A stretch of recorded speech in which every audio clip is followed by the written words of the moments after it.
कोटे में कोटा क्या है, इस पूरे कोटे की असल कहानी कोशिश करते हैं इस वीडियो के जरिए आपको समझाने की। दरअसल बहुत सारे सवाल उठने लगे हैं जब से ये फैसला आया है। क्या आरक्षण व्यवस्था में बदलाव होने वाला है? आरक्षण में बदलाव से किसे फायदा होगा? आरक्षण पर सुप्रीम कोर्ट के फैसले पर आखिर क्यों इतनी बहस छिड़ी है? क्या अब पहले फायदा पा चुके लोगों को आरक्षण रिजर्वेशन नहीं दिया जाएगा? ये और ऐसे बहुत सारे सवाल आजकल चर्चा का विषय हैं, लेकिन इसके पीछे की वजह क्या है? सुप्रीम कोर्ट के जिस फैसले की वजह से ये सारी चर्चा शुरू हुई, उसके क्या मायने हैं? कोशिश करते हैं एक एक करके वो सब आपको समझाएं। सुप्रीम कोर्ट ने 1 अगस्त गुरुवार को आरक्षण पर एक बड़ा फैसला दिया। अपने ऐतिहासिक फैसले में अनुसूचित जाति और अनुसूचित जनजाति यानी एससी और एसटी के आरक्षण के तहत सब कैटेगरी मतलब वर्गीकरण करने की मंजूरी दे दी। यानी सुप्रीम कोर्ट के इस फैसले के बाद मौजूदा कोटे के अंदर भी नया कोटा बनाया जाएगा। इसके साथ ही कोर्ट ने एससी एसटी वर्ग के आरक्षण में से क्रीमी लेयर की पहचान करके बाहर किए जाने की क्रीमी लेयर्स को जरूरत पर जोर दिया। सुप्रीम कोर्ट के फैसले का यह मतलब निकालें तो बात यह है कि एससी एसटी वर्ग को मिलने वाले आरक्षण में उसी वर्ग के आरक्षण का लाभ पाने से वंचित रह गए वर्गों को लाभ देने के लिए उपवर्गीकरण यानी सब कैटेगरी बनाने की बात कही गई। इससे ऐसे समझिए कि एससी एसटी वर्ग की जो जातियां अभी ज्यादा पिछड़ी रह गई हैं, उन्हें आरक्षण का लाभ नहीं मिल पाया है, जिसकी वजह से सरकारी नौकरियां उन्हें पर्याप्त प्रतिनिधित्व उनका नहीं हो पा रहा है। उनको सब कैटेगरी या उपवर्गीकरण के जरिए उसी कोटे में प्राथमिकता दी जा सकेगी ताकि उसको भी बाकियों की तरफ फायदा मिल सके, यानी उन लोगों को भी बाकियों की तरफ फायदा मिल सके।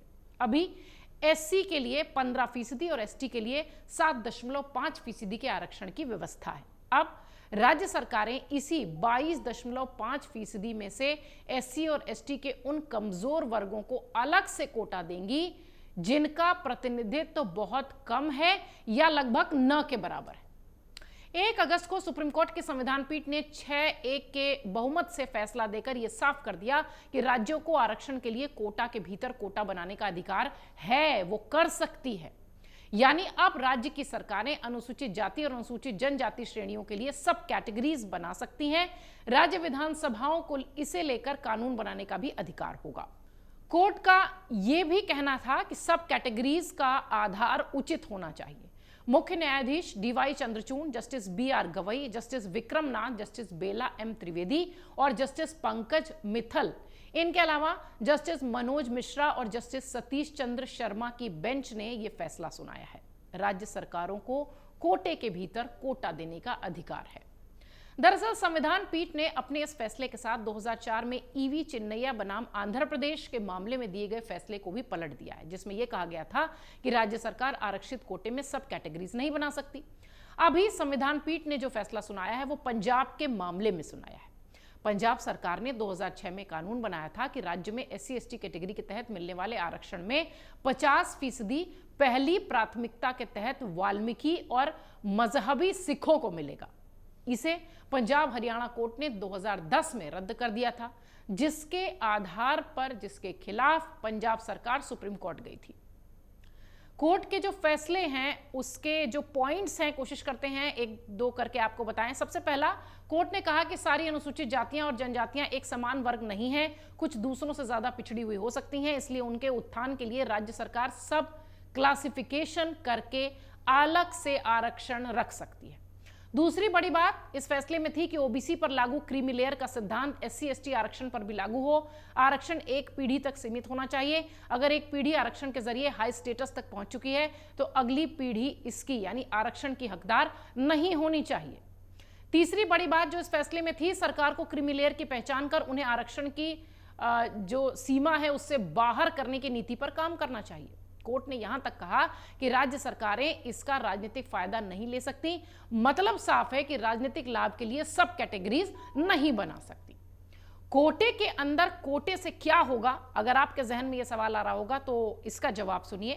कोटा के अंदर कोटे का मतलब क्या है, इसकी चर्चा इस विषय से भी उठ रही है कि आखिर इस फैसले के बाद इतना बवाल क्यों है। दरअसल किसी वर्ग को आरक्षण के पहले से जो भी प्रतिशत आवंटित किया गया है उसके अंदर एक अलग वर्ग बनाकर आरक्षण के कुछ हिस्से को उस वर्ग को खास तौर से दे दिया जाए। ऐसा यह सुनिश्चित करने के लिए माना जाता है कि आरक्षण को समाज के सबसे पिछड़े और जरूरतमंद वर्गों तक भी पहुंचाया जाए, जो कि आरक्षण प्रणाली के तहत उपेक्षित हो गए हैं। और शायद इसीलिए यह क्रीमी लेयर जैसा शब्द खूब चर्चा में था। इसका सबसे बड़ा लक्ष्य आरक्षण के बड़े समूहों के अंदर, यानी ये जो व्यवस्था है कोटे के अंदर कोटा, इसका जो सबसे बड़ा लक्ष्य है वो है बड़े समूहों के अंदर छोटे कमजोर वर्गों का अधिकार सुनिश्चित करना, ताकि आरक्षण का लाभ सभी को मिल सके। मतलब कि अनुसूचित जाति यानी एससी, अनुसूचित जनजाति यानी एसटी के भीतर लगभग समूहों को आरक्षण दिया जा सके, ताकि उन समूहों को ज्यादा प्रतिनिधित्व और लाभ मिल सके जो कि सामाजिक या आर्थिक रूप से ज्यादा वंचित है। आरक्षण सामाजिक और शैक्षणिक रूप से पिछड़े वर्गों को मौका देकर आगे बढ़ाने के लिए है, लेकिन अक्सर बड़े समूहों के भीतर कुछ लोग ही इसका लाभ उठा पाते हैं, जिससे अन्य उपेक्षित रह जाते हैं। जैसे ओबीसी आरक्षण का विभाजन कई राज्यों में ओबीसी यानी अन्य पिछड़ा वर्ग जो है वो आरक्षण को ज्यादा पिछड़े और कम पिछड़े समूहों में विभाजित किया गया है, ताकि अधिक पिछड़े वर्गों को अधिक लाभ मिल सके। कुछ राज्यों में अनुसूचित जाति और अनुसूचित जनजाति के आरक्षण को भी विभाजित किया गया है, ताकि इनमें भी सबसे कमजोर वर्गों को प्राथमिकता दी जा सके। संविधान में अनुसूचित जाति और अनुसूचित जनजाति को विशेष दर्जा देते समय जाति का वर्णन नहीं किया गया था कि कौन सी जाति किस श्रेणी में आएगी। यह अधिकार केंद्र के पास है। अनुच्छेद 341 के अनुसार राष्ट्रपति द्वारा, गौर से सुनिए, अनुच्छेद 341 कहता है कि राष्ट्रपति द्वारा अधिसूचित जातियों को एससी और एसटी कहा जाता है। एक राज्य में एससी के रूप में अधिसूचित जाति दूसरे राज्य में एससी नहीं भी हो सकती है। राज्य सरकारें इसके लिए क्या करती हैं, यह भी समझने की बात होती है, क्योंकि किसी प्रदेश में कोई हो सकता हो एससी के कैटेगरी में आता हो और किसी प्रदेश में ना आता हो। अब सुप्रीम कोर्ट के फैसले के बाद राज्य सरकारें सब कैटेगरीज रिजर्वेशन देने के लिए अपने कदम को आगे बढ़ा सकती हैं। राज्य सरकारें सामाजिक और आर्थिक आंकड़ों के अनुसार सब कैटेगरी बनाने पर विचार कर सकती हैं। इसके लिए सर्वेज, जनगणना, रिसर्च का सहारा लिया जा सकता है। इन सब के अलावा विभिन्न सब कैटेगरी की स्थिति का आकलन करने और आरक्षण की जरूरत को समझने के लिए एक्सपर्ट कमिटियों का गठन भी किया जा सकता है। ये कमिटियां विस्तृत रिपोर्ट तैयार करेंगी और सुझाव देंगी। एक बार लाभार्थियों की पहचान हो जाने के बाद सब कैटेगरी रिजर्वेशन दिया जा सकता है। ये शिक्षा, रोजगार, अन्य सरकारी सेवाओं के लिए भी लागू किया जा सकता है। उम्मीद है कि आपके वो सारे सवाल जो सुप्रीम कोर्ट के फैसले के बाद सामने आ रहे होंगे, उसके जवाब आपको मिल गए होंगे।